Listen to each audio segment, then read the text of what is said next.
success is really just the pursuit of a worthy goal and the pursuit of happiness. And I think our job is to make sure in America that we continue to provide that opportunity for you to pursue it based on your own framework, based on what's important to you, based on your motivations, how you're wired, what inspires you. That's America at its best. Hey, and hello, and welcome to the Growth Project. This is Milt Lowder, joined today with Anthony Alibro on the Growth Project. Anthony, thanks for coming on board. I look forward to our conversation.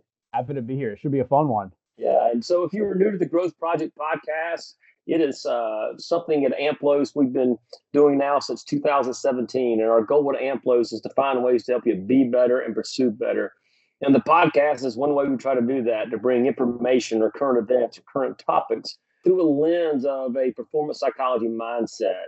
Our hope is that you will find the information relevant and encouraging in your life to help you be better for the things that matter most and help you be better for the people that matter most. And so, Anthony, we got a big birthday celebration coming up. Happy 250th to America. And right. Really just want to take this chance and this time to discuss a little bit about what that means and kind of what we believe in America, what it was founded for, what it might look like in today's times and how it's evolved, and what are some of the challenges we continue to face in our young country. Even though 250 years is a pretty big milestone, grand scheme of the world, it's still a little pretty small stamp in time. And so when you first think 250 years, happy birthday, America, what comes to your mind? What do you feel in your heart?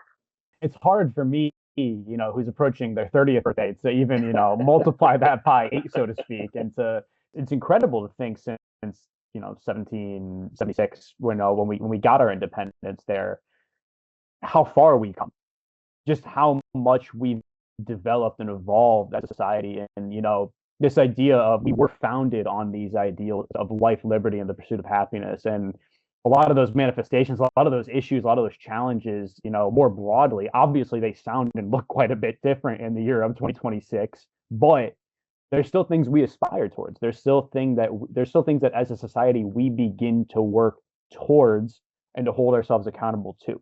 So it's truly a fascinating look, rewinding of the clock, if you will, when we think back to 250 years ago of what it looked like versus what it is now. But at its core, there's still a lot of similarities. There's still a lot of recurring themes. Yeah, I think that's so well said. To me, kind of where I've been going in the last couple of weeks, thinking about 250 years and thinking about what was happening in America at this time and the courage it took for the founding fathers, these small 13 colonies, to come together to unify themselves to say, here's what we really believe. So I think what inspired them, when I read and think about the words of how the Declaration of Independence really started. And I think when I was young, I just even overtook or overlooked a Declaration of Independence. I thought it was just some artifact that you read about, that maybe if you go to Washington you get to see. But it was so much bigger than that it was an ideal that they had a vision for of here's what we really believe to be true. And so when you listen to these words, I think that's what we really want to say. Okay, what does that really look like in today's world? Where have we got it right? Where have we got it wrong? And how do we continue to live with this conflict and tension between what we aspire to and what is a reality for all people? So that Declaration of Independence starts, we hold these truths to be self-evident, that all men are created equal, that they are endowed by their Creator with certain unalienable rights, that among these include life, liberty, and the pursuit of happiness. And so when I read that, and then I think through the lens of what it looked like, and I think, to me, what does it mean today? I think that's what America at its best hopefully exhibits and hopefully believes. And so that's what when I think about 250 years, the courage, the vision, the challenges, a civil war in between, the amount of challenges we're facing in today's world. This podcast is not meant to overlook and minimize those, but how do these principles continue to be, I think your word is best, aspired to and lived out on a consistent basis? And I think you hit it right on the head when we were talking about what did it look like when these founding fathers actually sat down and put pen to paper. And in a world without Chat GPT and Copilot and Claude and the internet, like they were able to sit down and brainstorm and come together and really come to this idea that it's bigger than us, right? Like Yes, the ideals of America are bigger. We are bigger in the sum of our parts, right? It is really that simple there to that idea. Like when we talk about life, liberty, and the pursuit of happiness, and we talk about the modern challenges that we look at, because as you said, right, it would be ignorant of us to go, we're doing everything right. Like it's just not the case. But at the same time, we can take a hard look in the mirror and we can go, okay, we might not be where we want to be right now, but that doesn't mean we can not take the awareness we have to move towards it yeah, at an and I think individual level, to move towards that and to continue. So, okay, what does it look like for me to live my truth in terms of these ideals? then how do we use that within us? And I think when you go back to those founding fathers and putting their name on that declaration, legend has it, I haven't verified this, that John Hancock, he wrote his name so big, knowing that he could be persecuted and killed for that. But he didn't want them to mistake that he put his name on that paper. Yeah. And so to me, the courage and conviction it took, and I know I love quotes, but one by Billy Graham that said, "Courage is contagious. When one brave soul takes a stand, the spines of others are stiffened." And so this little group of colonies, this uh, group of founding fathers, believed in something so great that they were willing to sacrifice everything, their lives, their family, to not only be a part of something greater, but to build something greater than themselves. They were willing to take on Great Britain because they believed in these things so much. Yeah. And so if we think about, okay, putting that into perspective today, and we break down those ideals in terms of life, liberty, and the pursuit. If we talk about the core values of AMPLOS, we want you to create core values. What do we say? What do they mean? What do they look like? That's what's Yeah. most important. And so we had to kind of break down these ideals, life. When you think about what they spoke on, when you were guaranteed these unalienable rights, life, what does that mean to you? Yeah, and it gets at this idea of inherent dignity and protection of individuals, right? That is it at its core right there. When we talk about the what it means in 2026, this idea that who you are as an American, regardless of all the demographics, any demographic you want to throw in there, you have that right to life. You have that protection, if you will, is covered. It comes with the certificate, the birth certificate of being an American and having that citizenship. Yeah, and I think even, we can talk later on about what it looks like is even for the immigrants that are coming to America, that we still treat you with a certain level, ideally, with a certain level of respect as a human beings. That's what I always say, Anthony. Imagine what our world would look like if we all give each other permission to be human. And what that means is that we just believe in the inherent dignity of people, and so we treat everyone, regardless of their beliefs, regardless of the color of their skin, regardless of their sexual orientation, regardless of um, what their values are, that we respect you and see the dignity of humanity within you. And it's a constant chase, right? It's always something that is. I don't think there's ever going to be a moment in time where we're like, hey, guess what? We're 100%. We're batting 1,000 here, right? Every single American that exists in the United States practices this to the fullest degree, to the best of their abilities, to where we live in this ideal, this utopia. But when we at an individual level can begin to think about that and be go, okay, this life aspect, this inherent dignity and respect and protection, regardless of demographic, what am I doing today to help live that, to help bring that to life, to help operationalize it? That's really what we're getting at here. Yeah, I think each one of these, it's so easy, I think, in this world today to say, well, they this or they that, and we label other people, and we speak extreme words. But you and I are probably speaking to ourselves as much as anybody else. Well, what does that look like in our life? How are we treating each other with dignity? How are we having empathy and seeing with your eyes and hearing with your ears and feeling with your heart? Like that's, can I get on the same page? That's what the ideal stands for. Yeah. And so we think about this inherent dignity of people. Now, liberty. What does Yeah. that really mean, and what might that look like in today's world? Yeah. And I mean, you can't have a conversation about liberty without having a conversation about freedom, right? When we talk about that freedom of thought, the freedom of speech, the freedom of opportunity there, right? And they're they blend so beautifully together, that harmony that exists between what we just talked about with life versus that liberty aspect, right? And it's this idea that we can disagree. Like we can have opposing takes with one another, and something we'll probably get into a little bit later about having those difficult conversations. But at the end of the day, the beauty of being an American is that I can engage in free speech. I don't have to live in a censored world. I can put my opinion out there, and maybe there's people with pitchforks outside my door because I put that opinion out there. But I still reserve that right. I still have that ideal to seek out the opportunities. Otherwise, I might not be able to if I was in other countries. Yeah, I mean, the whole reason, like looking back at what really drove the founding fathers, is no taxation without representation, Yeah, right?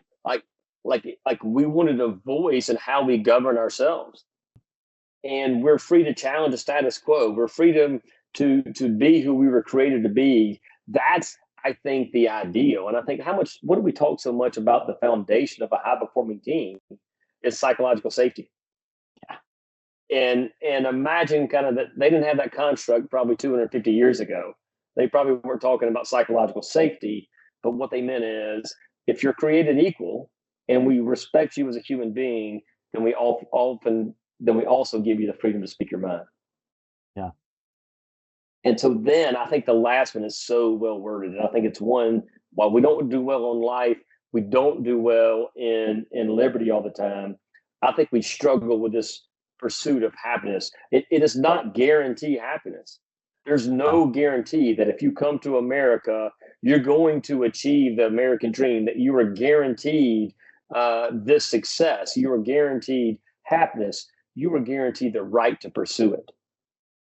And I think that to me is what motivates us. We talk all the time around success is really just the pursuit of a worthy goal and the pursuit of happiness.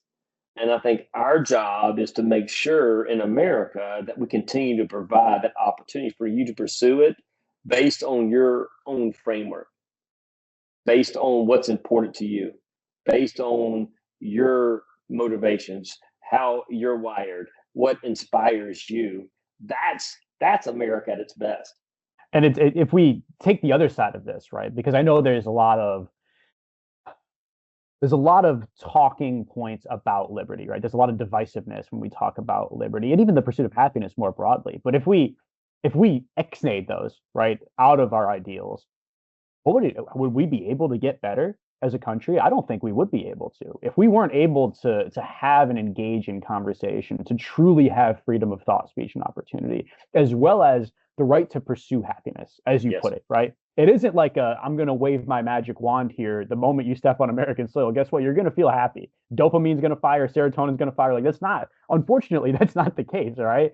But to that end, however you want to live it, right? That's the aspiration, that's the ideal of it. And it in today's day and age, it is a difficult realization sometimes to come to, with all of the noise, with all of the distractions, with all of the extraneous variables that are outside of our control, all so often, to almost go back and, okay, what do I want out of this life? Yeah. What do I want out of this life that I can get out of America?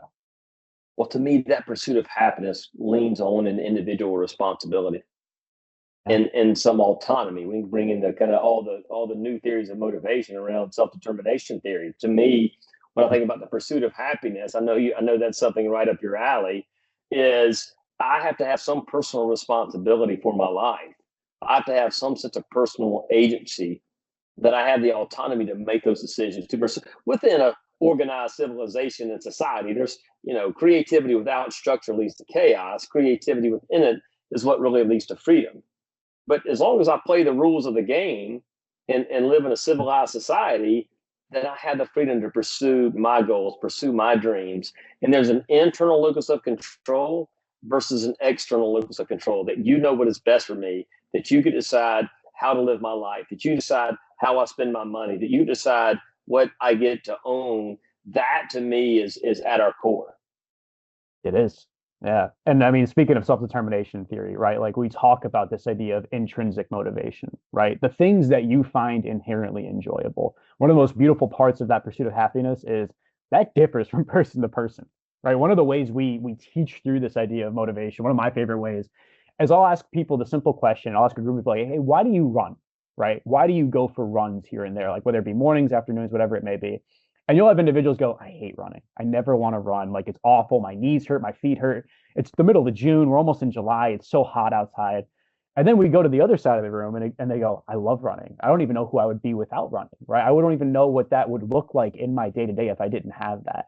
And it's not like, Milt and myself are going to tell you, okay, you have to run. Like in order for you to be happy, you have to run. Like, no, Yeah. that's your individualized truth, Yes. right? So when we, especially when we talk about this life, liberty, and the pursuit of happiness, this isn't a product. This is a framework. This is a framework for you to operate within and find your own truth and find ways you bring these ideals to life to maximize your well-being, your satisfaction, how fulfilled you feel in your day to day. And I think that's so important because, to me, Viktor Frankl, I love him and his man's search for meaning. And I think about his quote all the time about the pursuit of happiness again. And it's an ideal. Here's what I'm going to strive for. Don't aim for success, like happiness must ensue. It cannot be pursued. And it only does as the unintended side effect of submitting to a cause or a person greater than yourself. Then in the long run, you'll find success and happiness because you're too busy to be looking for it. Yeah. And so when we're living these out on a consistent basis and we're taking that personal responsibility to define our own success, to pursue our own happiness, to have the freedom to live according to what I believe, and think about the power associated with that. Just the courage to live like here's what we believe, we're going to have the courage to live these out. So we can get, me, I get all fired up and inspired about this idealistic view of the world. But then when we come to the crash in reality, when there's so much tension between what we state, what we really believe, and how we actually show up. Yeah. And so, how do we manage? I always think when our values come into conflict, how do we navigate that tension? How do we have permission to face the brutal truth while still believing, as Stockdale would say, still believing in these ideals that we think are so ingrained in such a part of our country? Yeah. I love the way you put the idea of values coming into conflict, right? Like, because that's exactly what it is. When we used to teach this skill actually to the Army of what it's like for an individual to have core values come into conflict, we call them detecting icebergs, right? Because it's exactly what it is. It's like you're hitting an iceberg. You hit a flat out wall and you're there, right? And you see, especially in America, the gap that exists between Yes. stated values and lived experience, right? And I'm certainly not going to be the individual to say that gap doesn't exist. Of course it exists, but it's always existed within that. And when we take a look at the history books, when we flip through all 250 years, there's always been this idea like, yes, we've come a long way. We really have. All of this, the movements that we've had, the growth that we have, the advocacy that we've seen on such broad stages, there's been a lot of progress, but it isn't without hurdles. It isn't without challenges, and it isn't without contradiction with this idea that, look, there's going to be, unfortunately, areas in which we can always still get better, Yeah. areas where we need to further idealize. Yeah. I think you can't go back and look at the founding fathers and think about like how awesome they were and the courage and conviction of what they believed in. And then most of them were also owning slaves, and we were replacing the Native Americans, and we were not giving black people the right to vote or women the right to vote. And so, I mean, right out of the gate, all men are created equal. Well, there's evidence, thousands and thousands of experiences and documentation of like they didn't believe that. And so it's easy to say, okay, well, maybe they were just a bunch of old white men that said all white men are created equal. And it can feel like that. That's not what they stated, but sometimes that's what it can feel like because they were acting inconsistent with what they believe. Yeah. And I think being able to have the courage to have that conversation, especially for us being white males, um, to being empathetic to, well, yes, we state that, but it doesn't feel like always it's been that way. And I think the goal that we talk about, can we recognize progress, not perfection? I mean, we beat the drum on awareness with every single client that we work with, right? It is the exact same thing when we talk about American society. right? We have to have awareness of where these gaps exist in order to actually take action, to hold ourselves accountable and hold each other accountable in order to reach those ideals, right? The idea of life, liberty, and the pursuit of happiness, I don't think you'd find many people disagreeing with those ideals, right? So the idea we have these great things to aspire to that are going to unify us, absolutely. But what we tend to see, and as you said, like the reality divides, right? The idea of progress, unfortunately, is uneven. It isn't a linear path. As much as we would love it to be, there's a lot of troughs, there's a lot of ebb, there's a lot of flow there. And it comes with, okay, where are we at in terms of this, right? If I look in the mirror today, how well am I abiding to not only my own core values, but the values of being an American, the ideals of being an American, and advocating and putting my neck out on the line. And that idea of like the quote that you had about courage hit it right on the head, right? The stiffness of spines. Like, how many of us truly have that stiffness of spines right now to stand up for what is right in that regard and to continue to work towards those ideals in a meaningful way? Well, if we don't, think about what Martin Luther King Jr. said. All it takes for evil to exist is for good people to sit around and do nothing. Yeah. It's so complex and so difficult and so challenging. And this constant reminders of who we are not keeps us from really fighting for who we really are and what we really believe. And so it's easy to kind of get in this stage of apathy about America and about the ideals because the harsh truth is we aren't living up to these. And so it's easy to kind of excuse yourself from this personal responsibility. And it's like, man, America is in a bad spot, or America. So I said, okay, no, how am I living up to this? Yeah. What did Abraham Lincoln say? The best way to defeat an enemy is make him a friend. Well, how do you do that? Well, you respect the life of that individual. You respect the right for them to speak their mind, to have different views, and you respect the right for them to define their own success, for them to define their happiness. That's how you, first and foremost, you got to deal with your own life, and then that's how you move towards other people. Yeah, you hit it right on the head, right? Like we have to have that baseline level of respect, right? You can't get better without it. We can't coexist in a way in which we move towards those ideals without that baseline level of respect. I love how we're kind of coming back to this individual commitment of living out these values. And so we hope as you reflect on this 250th anniversary celebration birthday of America, that you can give yourself permission, regardless of where you stand, to look at these core ideals, these core values, and say, well, what do they really mean? What do they mean to me? And how can I put those into practice? Because then, if you think about how inspirational and aspirational they were to the founding fathers, we have a group of people for 250 years that believed so strongly in America and what she stood for and these ideals that they were willing to fight for her. They were willing to die for her. They were willing to put their lives on the line and put themselves at risk in all aspects. Think about just the Civil War. Think about the abolition of slavery. Think about civil rights. Think about women's suffrage. You look at what people were willing to fight for, Yeah. and how they fight. And to me, at least they were in the game. At least they were willing to have a conversation. At least they were willing to stand up for something. So how do we bring people together? How do we have some of these courageous conversations, Anthony? What are some things we can do since we seem to be so divided as a country right now?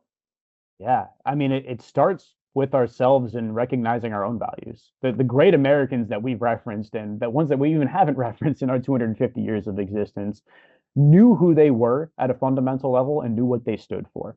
Right. So when we talk about what it looks like to live in alignment with your own values and to stand by those values, you'll have the clarity, you'll have the consistency, and you're probably more than willing to lean into those more difficult conversations, right? Because that idea of, okay, it's not just I have this core value of integrity or I have this core value of standing up for what's right, right? What does it actually look like for me to do that? I can put pen to paper and I can list 100 different values. Like Anthony feels like this, right? Anthony really feels strongly about this value. But if I don't operationalize that, if I don't take the necessary step further, it's just going to be meaningless, right? Yeah. So when we talk about, okay, what does it actually look like for me to live my life with that clarity and consistency, especially when I'm challenged, especially when those values are pushed up against me. Yes. Even when it's inconvenient, right? I know who I am and I know what I'm going to stand for. And those are the stories of great Americans. Those are the stories of what has led us to establish this country and all of the great things about this country. Yeah, so I think one, knowing who you are and have the courage to live that out. Yeah. And I think to me, with that comes inherent sense of curiosity. I wonder, am I living this way first and foremost? Am I curious about what it might look like if I really live up to these ideals? But I'm curious about somebody else's perspective. And I think if you look back at the founding fathers and their sense of innate curiosity, they were voracious readers. They were always trying to learn. They were always trying to improve themselves. They were always trying to raise their level of self awareness. And then they use it as like, what might it mean for other people? And so to me, can I lean into others? What did the great Ted Lasso say, quoting Walt Whitman, be curious, not judgmental? Yeah. And if we can step into that and say, hey, we all are human beings, first and foremost, we all are Americans. What does that look like for you? What does that feel like for you? What does it really life, liberty, and the pursuit of happiness mean to you in this day and age? Well, help me understand why you think differently. Help me understand why you believe this. Help me understand that. And then we can lean to those courageous conversations where we start talking about problems and not about people. That's what Eleanor Roosevelt said, that great minds discuss ideas, average minds discuss events, and small minds discuss people. Yeah. And can we discuss these ideas in a very healthy and respectable way? And it's okay to disagree.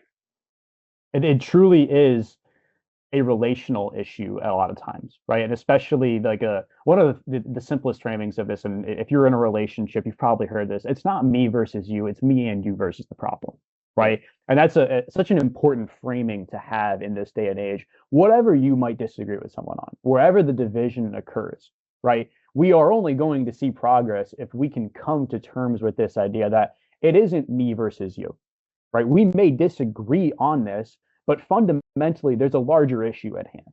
There's something wrong between the gap that exists between reality and what is ideal. Yes. That's the issue. And when we can come together and we can flesh out our differences, we can acknowledge each other's viewpoints, respect each other's differences, respect each other's disagreements in that way. That's where you're going to see progress. Yeah, I mean, raising my children are older now, but especially raising teenagers is not for the faint of heart. And I always had a reminder, we're on the same team, right? We want the same things. Don't let the stress of raising children divide us. And I think that's a little bit about what we're talking about here is if we can remind ourselves we're on the same team, not only being human, but as Americans, and we believe life, liberty, and the pursuit of happiness, how we accomplish that, you see it differently than me. Mm-hmm. But why is it so important? Abraham Lincoln said that America will never be defeated from the outside. If we falter and lose our freedoms, it will be because we destroyed ourselves. And a house divided against itself cannot stand, right? Yeah. I'll give you that. You have a lot more niche quotes than I do. I've got the quotes everybody's heard. Well, So I I'll like hit them with that too. But it is. But I think that's the piece is if we wanted to keep going, that how do we live up to these ideals and how do we have the courage to just share ideas and opinions and thoughts without attacking? And I think that's what the world's become so divided is, it's easy to kind of get on social media or state your opinion and it's black and white instead of saying, hey, it's you and me attacking the problem. What is the problem? Is we aren't living up to our ideals. We have to find ways to separate that disagreement from disrespect. Yeah. Right. We have to find ways on a fundamental level to engage in those conversations, even when there's something that you say that I disagree with. We can't just shut it down. We can't just hit the block button or whatever it is to be like, okay, that's it. This person's out of my life forever. Right. The growth doesn't come from that. We talk about the psychological safety. You have to marry it with accountability. You have to be able to willingly lean into, okay, these are the standards we set for ourselves. This is true. This is the standards we've set for ourselves as Americans. And that psychological safety aspect, especially when it comes to more divisive issues, is not about avoiding conflict. Yes. It is not about avoiding conflict. It's about managing healthy conflict and leaning into it for productive solutions and productive brainstorms regarding that to have deeper, more meaningful conversations there. And that's ultimately when we talk about America's 250th and maybe another 250 years from now when we hit the fast forward button. Unfortunately, we're going to be long gone by then. But that ideal of, okay, what did it actually look like in the year 2026 until 22 or 2300 to see that growth, to see where and continue that progress that our founding fathers set for us. Well, I think that's the piece, right? Back to their vision. Like, they didn't just do it for them. Yeah. Like, they did it for us. Yep. I'm not sure they could dream or envision, hey, how long America would last, right? But they did it for something and others greater than themselves. And so for us, like, once you know what you really want, and that's what they clarified. Here's what we really want. We want to create a country that we believe all men are created equal. That's what we want to create. That's what, but not only for us. Like, then you know what you're willing to give up. And so if we can kind of move beyond ourselves and think long term, so, okay, what kind of world do we want to continue to create? What kind of country do we really want to be a part of? And I think the message for you and I, and hopefully for all of us, is, well, it starts with me. How am I living up to these ideals? What's it look like in my home? What's it look like in my community? What's it look like at my work? What's it look in my city, in my state, in my country? That life, liberty, and the pursuit of happiness means so much to me that I'm going to not make it about me. It's built by our individual choices. The day-to-day lives that we lead, the daily actions we engage in, or the daily actions we don't engage in. Yeah. That is what's going to ultimately shape the next 250 years. The conversations we had versus the conversations we avoided, the decisions we made to pursue someone else's version of happiness versus pursuing our own. The idea of leaning into that liberty, and then also how we approach life and what it means as an American life, as an idealized life too. So it is, that's the thing to walk away with here is, if you look in the mirror today and you look in the mirror moving forward, how are you aligning to this at the individual level? You know, what do we say all the time? It's not going to happen through you unless it first happens within you. That's right. And I would be remiss not to mention the research that we talk about all the time that suggests when your life is over, you're going to regret what you didn't do instead of what you did. So as we wrap this up, you know, Anthony, my hope for you, my hope for our listeners, my hope for me, as you lean into this holiday weekend and you think about 250 years, that you go back to where we started this conversation, that we hold these truths to be self-evident, that all men are created equal, endowed by their creator with certain unalienable rights, among those which include life, liberty, and the pursuit of happiness. And we hope you accept the challenge, as we are going to try to do as well, to think about what those mean, what it looks like, and how can you move from ideal to implementation in your life. And we are excited to see what the next 250 years look like. So I appreciate the conversation, Anthony. I enjoyed it. And until next time, continue to be better and pursue better.